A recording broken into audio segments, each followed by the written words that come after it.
Hi everyone, welcome back to Adrian's Digital Basement.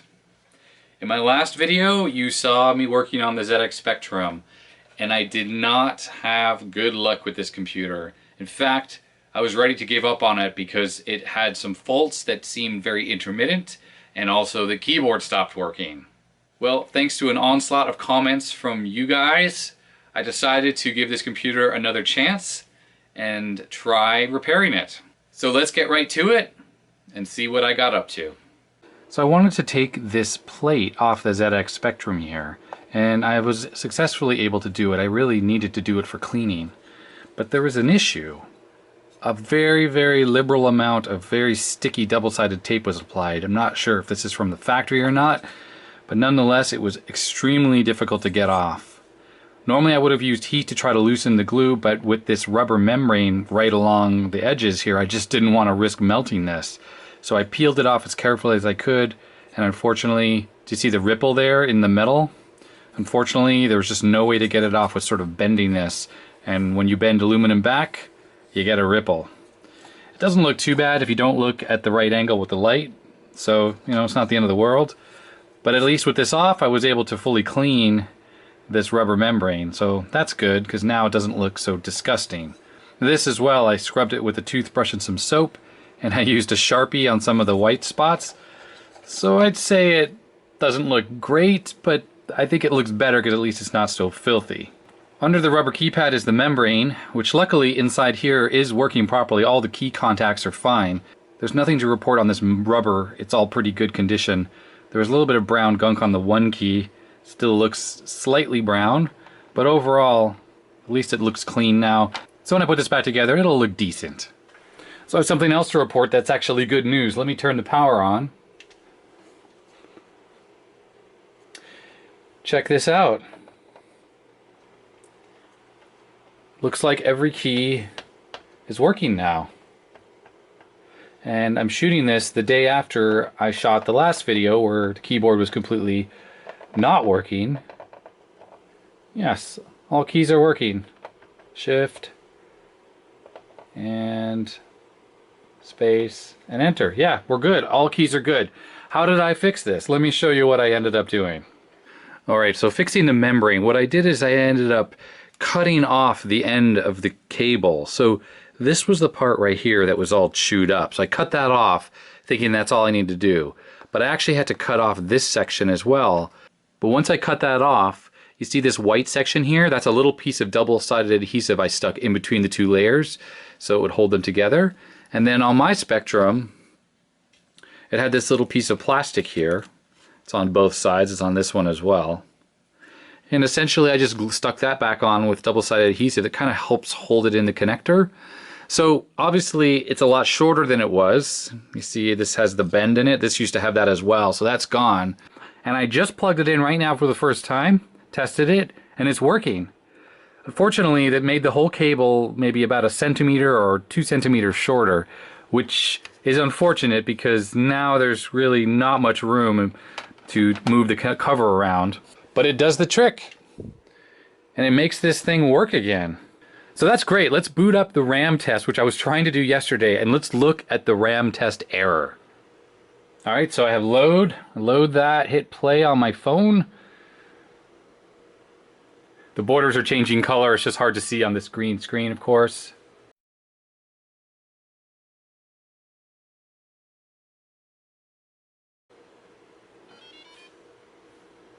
So one thing I have a question about to the ZX Spectrum people out there. I was under the impression that when you're loading programs on this, you could hear the audio for the input through the speaker, like you'd hear the modem type sounds. And I don't on this computer. Maybe it's ever so faint when you put your ear up to it, but the sound appears to work. Like, did you hear when this started up, it had a little 3-tone that went doo-doo-doo? So it's making sound. I just don't know if this is normal or not. So let me know.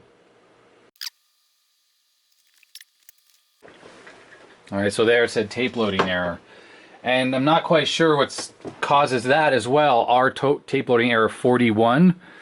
I seem to have bad luck where sometimes it works, sometimes it doesn't. Could this be a symptom of the memory problem I'm having? I don't know, but let's try again. Okay, so I can't get the tape program to even load anymore, so why don't we do some more troubleshooting on this machine. First off, I think I need to check the output voltages of the DC to DC converter here. This generates plus 12 and minus 5. I think that power the RAM chips here. So let's test that out, because obviously if those voltages are bad and these aren't getting the voltages they want, they aren't going to work. And yes, just so you know, these old 16K RAM chips that the Sinclair uses take not only plus 5 volts, but minus 5 and plus 12, and that is required for these to work properly. These chips here, which are 64K chips, well 32K, but half of them are disabled, these don't use that, they just use plus 5 volts only. I'm going to use my oscilloscope to do these measurements, which you won't be able to see, it's up there above me, but this way I can check for any excessive ripple, things like that. So first off, I'm checking the 5 volt rail output from the voltage regulator. It's just on to the very far right. And yes, currently the peak to peak is about 400 milliamps, but the average voltage is 4.99 volts. So that's putting out a nice clean signal. I have a little pinout of the chips here showing the different voltages. VSS is the top right pin, that's just ground. So VBB, which is this top pin here, is minus 5 volts. And looking at the oscilloscope, it looks about the same as the positive 5 volts. The average is negative 4.65, so it's not great, but it's also a little bit noisy with the peak to peaks is 700 or 800 millivolts. So that's not great, it's a little noisy. And then the bottom pin here is plus 12. And yes, we're getting 12.2 average, and that one's a little bit noisy as well, with actually 1 volt of ripple on it. So I'm going to need to go look up what is correct for these voltage rails, like what is typical performance. I don't have any kind of cross-reference, and I can't look at another spectrum that works to see if this is all within normal specification or what. One thing did happen though while testing is, look, we have a random character on the screen here. This machine might be frozen for all I know as well. So I'm just going to go off the fact that I think the voltage rails and the DC-DC converter are working fine. And next I looked at this with a thermal camera, my FLIR 1. If you look at the picture here, you notice of the RAM chips right here, this chip here is hotter than the rest. It doesn't really feel that way on my finger, just slightly, but it is, and that seems out of the ordinary. Also, when I looked at the RAM test when I could run them, this IC, which is labeled IC22, was always listed as one of the bad ones. Often other ones were showing up bad, but they would come and go each time I ran the test. But this one, and I think 21, were always showing up as bad. So the first thing I think I'm going to do is I'm going to yank this chip out of here, and I'll install a socket and a new chip, and we'll see if that makes any change with the Sinclair.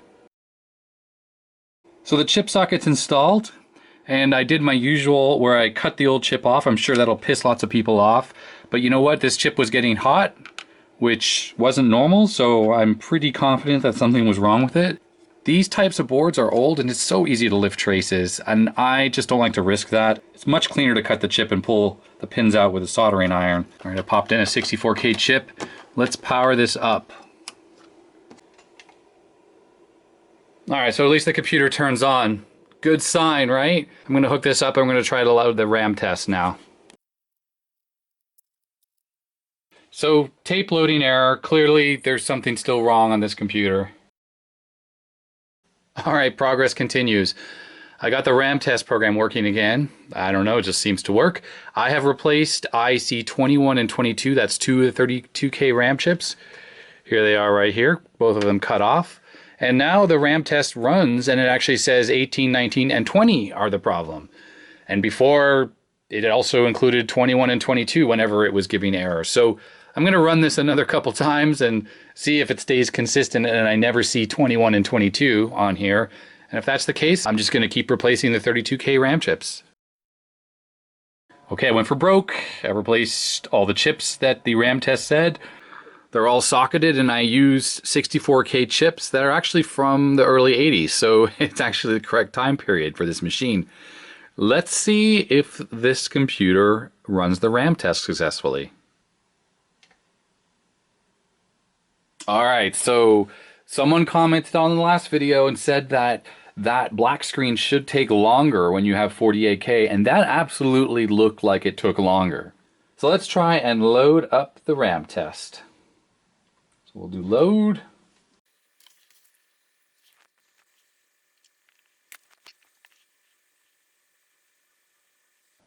Okay, so far so good. I'll skip soak test for now.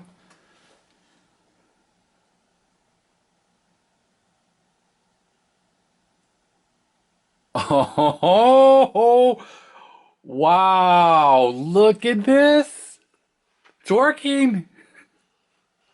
I can't believe it. 48K RAM test complete. Testing complete. How awesome.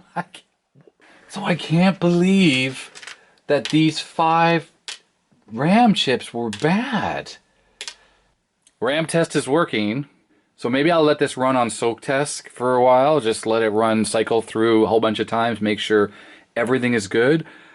And the keyboard is working. So that means that I actually have a fully functional ZX Spectrum, at least as far as I understand. So I'm going to let the RAM test run, and then we'll try some games. Well, it's been running for a while. It's 102 passes of RAM testing. So now I'm going to say that the RAM and crashing problems are fixed on this computer. Let's move on to something else. So since I've been having some issues with the color where the alternating lines sort of look a little off, people said that adjusting these potentiometers might be able to fix that problem. So first off, I'm going to look in the service manual, which you can find online, and figure out how to do this adjustment. So the first adjustment is the second from the top potentiometer, and that's adjusting the color subcarrier frequency.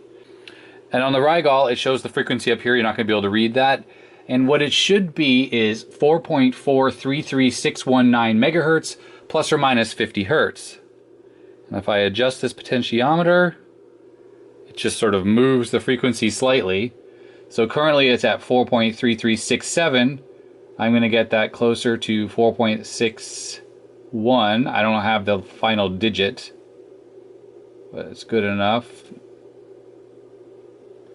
All right, 4.3361 is jumping between 1 and 2, and it should be 619. So that's close enough. That's right at the top. Next it says TC1, which is the top adjustment, is one on issue 2 boards that kind of affects dot crawl. And what it says in the service manual is display some red background with green text and put a few lines of text in and adjust this for minimum dot crawl on the screen. You can look at the writing there, which is red, and you see that it might be hard to see if you're watching on a phone, but if you're watching on a computer in HD, you should be able to see that there's sort of an interference pattern on the red letters over the green background. And as I turn it ever so gently, it just stops the shimmering. There's still a weird interference pattern, but it's not moving, although it moves ever so slightly. And the service manual says it's impossible to adjust this where it completely is stopped all the time, as temperature deviations of these variable capacitors will sort of cause that shimmering to come back. So there's nothing too much I can do. So the lower 2 adjustments, those have to do with a voltage difference between 3 of the pins on IC14. I tried to measure that using my oscilloscope and the math function, but it's very difficult to get it right. So I think I'm just going to adjust this by eye. I noticed that turning these affects the white color here and the green color. So I'm just going to kind of turn these. And now this is sort of a yellowish color and the green is a lot less vibrant. So if I turn it back, the white is a lot whiter, a lot less yellowy color, and then the green is a lot brighter. If I keep turning it, this becomes a bluish color, which does not seem right either. So I'm going to turn it till it just seems like a nice typical white. And the same for the other adjustment. If I turn this, the green changes, and it also changes the overall color balance a lot in a very displeasing way. So I'm going to get this so the green is vibrant and the white is white and the red text looks like red. So I'm going to try to load the program Test Master here. Ah, there we go. Now loading. I'm going to push stop because we have a nice color bar there. And we're going to adjust off these color bars. I gotta say, actually, just as it is, it looks pretty good. But let me tweak those settings anyways while the color bars are showing.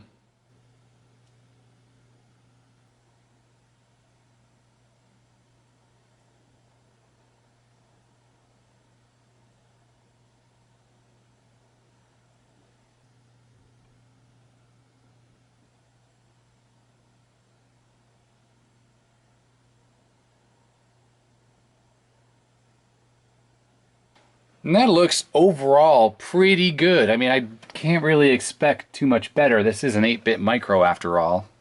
So more good news, after adjusting these adjustments here, I now have stable output when using my HDMI converter box. If you recall on my last video, it was flashing between CCAM and PAL, and I had a really unstable picture. But now it's rock steady. Just goes right to PAL, and we have a decent color too. So in case you're having trouble with your ZX Spectrum on these HDMI converter boxes, it was the lower two potentiometers, the closest to you, that affected this. Those are the ones that were affecting the color display on my CRT. Well, it took a while, but I got a game running. I have to say, many of the games I tried running off the phone just would load and crash or do weird things. But this one's working fine. It's Jack the Nipper. If we start the game,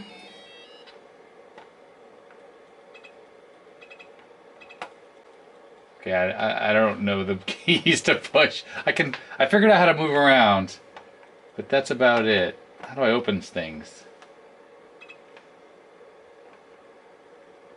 Alright, anyways, quit, yes or no. Wimp, it says.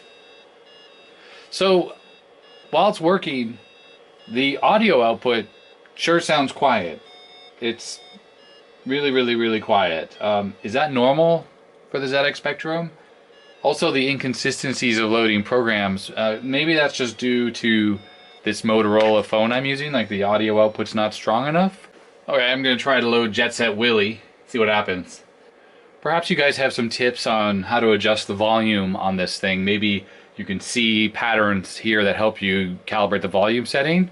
Every time I've loaded a game, it seems to load and run for quite a while and then either just go black, or maybe it crashes and goes back to the startup screen, or just stops doing anything altogether. So far so good. Jet Set Willy is loading. It's 2 minutes and 41 seconds into the tape of just under 3 minutes. See? Tape finished loading, got all the way to the end, rebooted. There's a re-release on the list here, and I should try that one.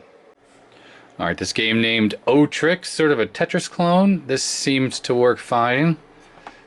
I have no idea if this is a 16K game or what.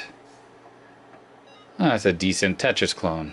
So far I've gotten some games to work properly on this, and others don't seem to load quite right. But I find that I have to have the phone there set to 100% volume to get the Spectrum to load at all. If I lower the volume even down one tick, it doesn't load at all. So I have a feeling I'm marginally on the edge of the threshold for the volume that this thing needs. I did a little bit of reading online, and it seems that the issue 2 models are the worst and require the highest input level possible. So it could well be that that old phone just is not powerful enough to be totally reliable for loading. Nice, and I had tried this Load Runner game earlier and it didn't work properly, but I just loaded it again without doing anything and it seems to be working. Let's give this a try. Start game, 0. I played so much of this when I had my Apple II. Ah, look at that. Looks good. It actually has more colors than the Apple II does. Let's see, how do I move? Okay, that's... Did I die or did the game freeze? Oh, that's... Okay, M is the pause key. Oh, incidentally, pause is written right on the key. Oh, come on. It's so exacting with where you are on the ladder. I haven't figured out which letters do the burn, though.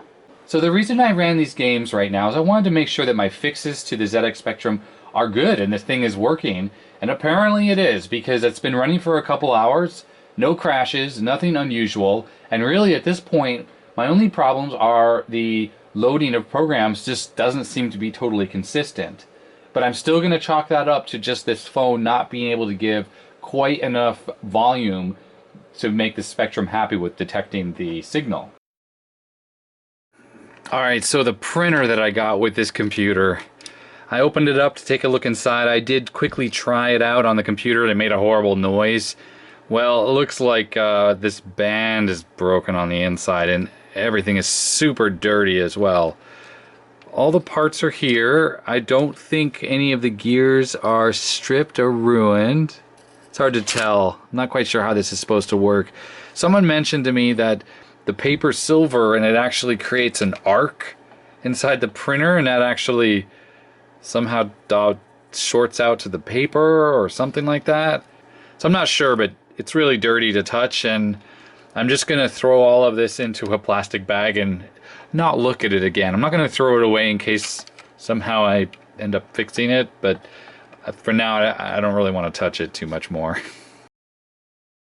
I've been testing the Spectrum with different DC input voltages, and I find that 7.5 works perfectly. All the various voltage rails are still within spec, but the heatsink and the linear voltage regulator generate a lot less heat. So I did this testing for a reason.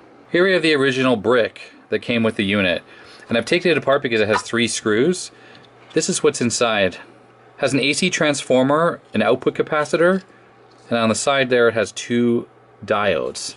Coming off of it are 2 different leads, one that has the DC jack that goes into the computer and the other is the plug. What I've done is I've ordered a 7.5 volt DC power supply off eBay, and I'm going to take that when I get it and I'm going to install it inside this case, reusing these wires here.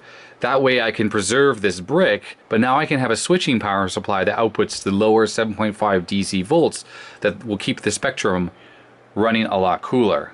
It'll take a while for me to get that power supply, so I'll do an update video when I do, but for now I'm going to power the Spectrum off the bench power supply when I use it.